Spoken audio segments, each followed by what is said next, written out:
Let's see this question. So the question is, what is meant by the screening or the shielding effect and how does it affect the ionization enthalpy? यानी कि screening effect और shielding effect क्या है और इसका क्या फर्क पड़ता है ionization enthalpy पे. ठीक है. तो जो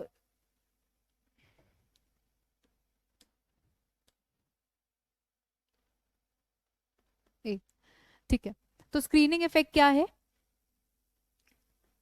it is the phenomena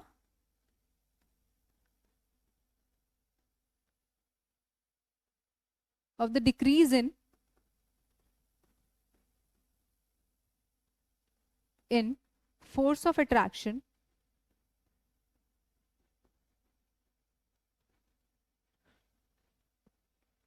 of the nucleus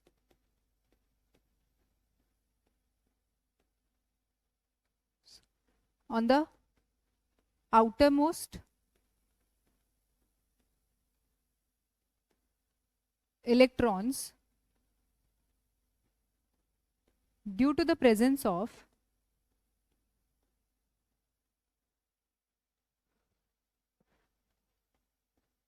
inner shell electrons. ठीक है. अगर मैं बात करती हूँ, यहाँ पे मेरे पास कोई एक न्यूक्लियस है. ठीक है, ये मेरा फर्स्ट शेल है, सेकेंड शेल है और ये सपोज मेरा आउटर मोस्ट शेल है. ठीक है, तो अब यहाँ पे इस आउटर मोस्ट शेल में भी कुछ इलेक्ट्रॉन्स प्रेजेंट होंगे और इस इनर शेल में भी कुछ इलेक्ट्रॉन्स प्रेजेंट होंगे. ठीक है, तो अब ये जो इनर शेल के इलेक्ट्रॉन्स हैं, ठीक है, अब हमारा जो न्यूक्लियस है वो क्या लगा रहा होगा? इफेक्टिव न्यूक्लियर चार्ज या फिर एक फोर्स ऑफ अट्रैक्शन, क्योंकि न्यूक्लियस क्या है? पॉजिटिवली चार्ज्ड है और इलेक्ट्रॉन्स क्या है? नेगेटिवली चार्ज है. तो इन दोनों के बीच क्या लग रहा होगा? एक फोर्स ऑफ अट्रैक्शन लग रहा होगा. ठीक है, अब हमारे पास कुछ इनर शेल में जो इलेक्ट्रॉन्स हैं वो क्या करेंगे? एक तरह से एक शील्ड बना लेंगे यहाँ पे, और जितना फोर्स ऑफ अट्रैक्शन इस आउटर मोस्ट शेल को एक्सपीरियंस करना चाहिए था वो उतना फोर्स ऑफ अट्रैक्शन क्या एक्सपीरियंस नहीं कर पाता. ठीक है, इस वजह से जो फोर्स ऑफ अट्रैक्शन है न्यूक्लियस का towards the outermost electron, outermost shell electron decreases due to the screening effect of these inner shell electrons. यानी कि ये इनर शेल इलेक्ट्रॉन्स की वजह से जो फोर्स ऑफ अट्रैक्शन है वो क्या हो जाता है? कम हो जाता है on the outermost electron. ठीक है, अब अगर ये फोर्स ऑफ अट्रैक्शन कम हो गया, यानी कि ये जो इलेक्ट्रॉन है अब लूजली बाउंड है, अगर ये लूजली बाउंड है तो ये क्या हो सकता है? इजीली रिमूव हो सकता है. यानी कि आयनाइजेशन एनर्जी क्या हो जाएगी इस केस में? डिक्रीज हो जाएगी. तो हमें यही बताना है कि क्या इफेक्ट है आयनाइजेशन एंथैल्पी पे. ठीक है, तो हम लिख सकते हैं due to screening effect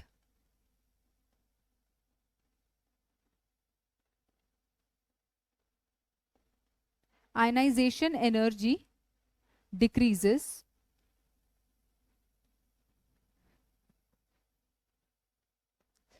as the force of attraction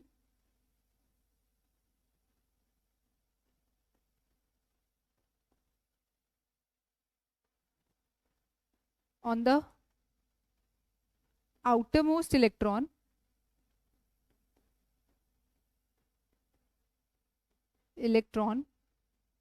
decreases.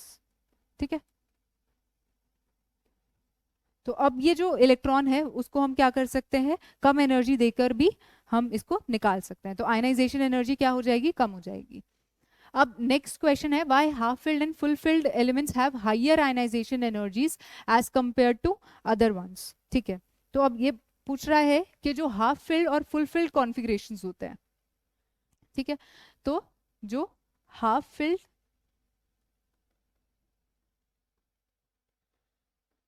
Full field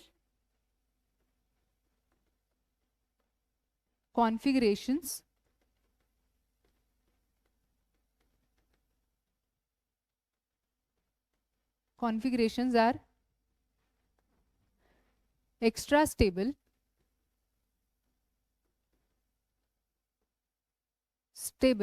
due to which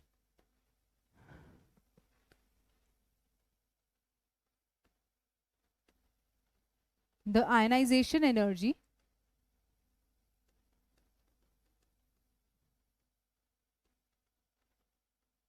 increases. ठीक है, यानी कि जो हाफ फिल्ड और फुल फिल्ड कॉन्फ़िगरेशंस होते हैं वो क्या होते हैं, एक्स्ट्रा स्टेबल होते हैं, जिसकी वजह से जो आयनाइजेशन एनर्जी है वो क्या हो जाती है, इंक्रीज हो जाती है। अगर हमारा कोई एटम पहले ही बहुत ज़्यादा स्टेबल है तो क्या वो अपना इलेक्ट्रॉन को लूज करना चाहेगा? जवाब है नहीं। तो इस वजह से हमें ज़्यादा अमाउंट ऑफ एनर्जी क्या एनर्जी प्रोवाइड करनी पड़ेगी टू रिमूव द इलेक्ट्रॉन। ठीक है, अब ये हाफ फिल्ड और फुल फिल्ड कॉन्फ़िगरेशन स्टेबल क्यों होते हैं, इसके दो रीजंस होते हैं। सबसे पहला रीजन है, हम लिख सकते हैं वाई, सबसे पहला रीजन है सिमेट्री। ठीक है, और दूसरा रीजन है क्या, एक्सचेंज एनर्जी।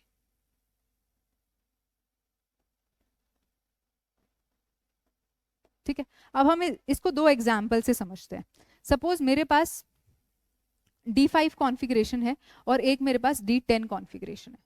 ठीक है, तो D5 कॉन्फ़िगरेशन अगर मैं बात करती हूँ तो इस तरह से होगा,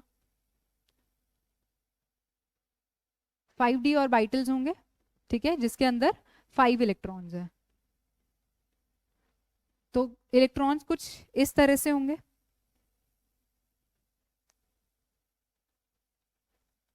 ठीक है, और यहाँ पे 10 इलेक्ट्रॉन्स हैं तो वो कुछ इस तरह से, एक अप स्पिन तो एक डाउन स्पिन।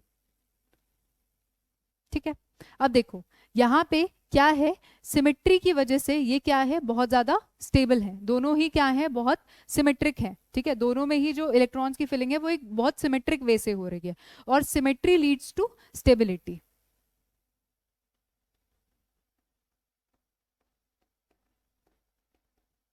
सिमेट्री की वजह से क्या आती है, स्टेबिलिटी आती है। ठीक है, अब ये एक्सचेंज एनर्जी क्या है, सो अगर एक्सचेंज एनर्जी लिखें तो exchange energy, it is the amount of energy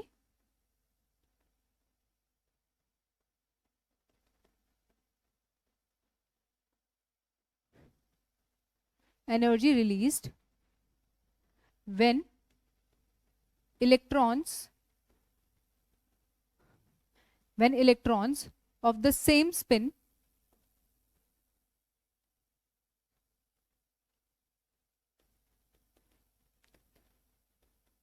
in the degenerate orbital, यानी कि सेम एनर्जी के ऑर्बिटल,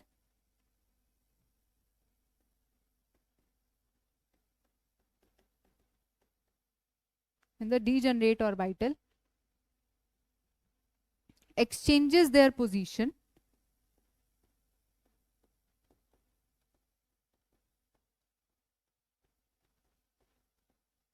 ठीक है, यानी कि it is the amount of energy release when, यहाँ पे लिख सकते हैं 2 or more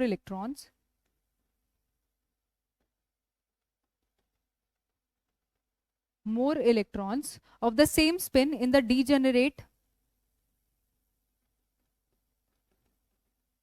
orbital exchanges their position, यानी कि जब ये इलेक्ट्रॉन्स जो हैं जो सेम स्पिन के हैं, ठीक है, जो सेम स्पिन के इलेक्ट्रॉन्स हैं वो अगर अपनी पोजीशन को क्या करते हैं, चेंज करते हैं विद इन द ऑर्बिटल्स, तो जो अमाउंट ऑफ एनर्जी रिलीज होती है वही क्या कहलाती है, एक्सचेंज एनर्जी कहलाती है। ठीक है, अब हम यहाँ पे लिख सकते हैं कि मोर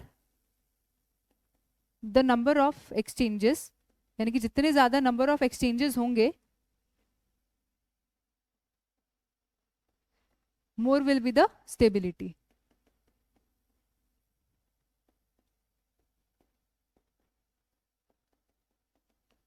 जितने ज्यादा नंबर ऑफ एक्सचेंजेस होंगे उतनी ज्यादा ही क्या होगी, हमारी स्टेबिलिटी होगी। ठीक है, तो अब इस केस में हम देखते हैं यहाँ पे ये जो इलेक्ट्रॉन है ये कितने नंबर ऑफ एक्सचेंजेस कर सकता है, ये अपनी पोजीशन यहाँ पे भी एक्सचेंज कर सकता है, यहाँ भी कर सकता है, यहाँ पे भी कर सकता है और यहाँ पे भी कर सकता है। तो कितने नंबर ऑफ एक्सचेंजेस हो गए, यहाँ पे 4 एक्सचेंजेस हो गए।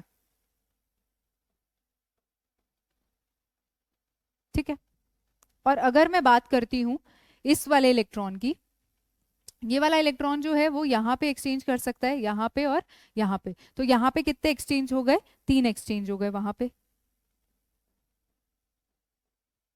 ठीक है, अच्छा अब देखो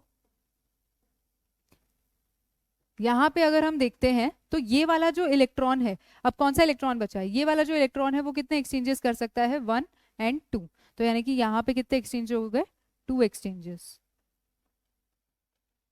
ठीक है।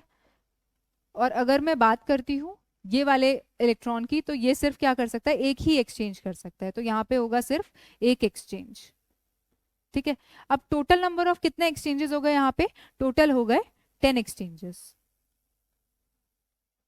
ठीक है। अब ये 10 एक्सचेंजेस की वजह से इसमें क्या होगी, बहुत ज़्यादा एक्स्ट्रा स्टेबिलिटी होगी। अब ऐसे ही अगर हम फुल फिल्ड कॉन्फ़िगरेशन को देखें, तो यहाँ पे एक स्पिन वाला जो इलेक्ट्रॉन है वो 10 एक्सचेंजेस कर सकता है।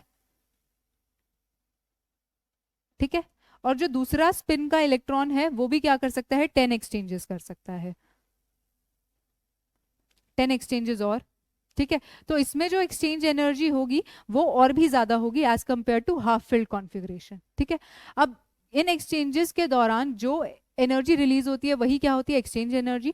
और जितनी ज्यादा एक्सचेंज एनर्जी होगी उतनी ही ज्यादा क्या होगी, स्टेबिलिटी होगी। इस वजह से जो हाफ फिल्ड और जो फुल फिल्ड कॉन्फ़िगरेशंस होते हैं दे आर एक्स्ट्रा स्टेबल।